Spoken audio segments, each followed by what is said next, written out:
Why do this? Now, this was his answer. And our source is a pretty smart guy. He's been in the military. It's a totally different story that he didn't debrief in our audio transcript, which you have the opportunity to read, but he's had his own ET experiences in the military. He's got his own sources of information about some of the background for this. He says that he's as sure as he can be that the people who are calling the shots in the world, you can call them the Illuminati, the controllers, the cabal, whatever name you have for them, they believe that there is going to be what he called a geophysical event, a major geophysical event. He says that the best information that he's got is that the insiders believe that this is going to happen, or they are concerned that this is going to happen. And many of you watching this will know that this isn't a completely crazy idea. There have been trillions of dollars that have been spent on deep underground bases for some reason which we don't know why it is. You'll know about the seed bank in Svalbard. This is in the public domain, where all the seeds of all the plants and all the crops in the world have been buried deep inside a granite vault in northern Norway.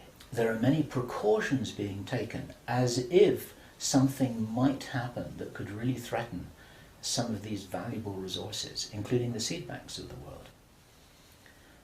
Now, if there is going to be a geophysical event as they believe, this is because it seems to be preserved Illuminati inside knowledge, whether it's true or not, that there are repeated cyclical geophysical events about every 11,500 years. Information about what really happened to Atlantis was very probably in the Great Library of Alexandria that burnt down a couple of thousand years ago. There are persistent rumors that much of that information has been retrieved and it's in the Vatican Library. This is information which is not in the public domain and which the insiders may have access to. Whether it's accurate or not, the important thing is to realize that they probably believe that this will happen and they're making their precautions. And this might be the justification for this insanity that we've just heard about in this plan. Consider this. He said, if there's going to be a major geophysical event, something like a pulse shift, maybe it's Planet X, maybe it's some kind of energetic phenomenon that the solar system is going to be moving into, that's going to somehow destabilize the Earth or the Earth's crust in some way, we don't know. But if there were to be a major emergency like that, something that would actually make a war look very inconsequential, the thing that will help the human race to survive it, or will help parts of the human race to survive it, is if there is already emergency preparedness in place before it happens.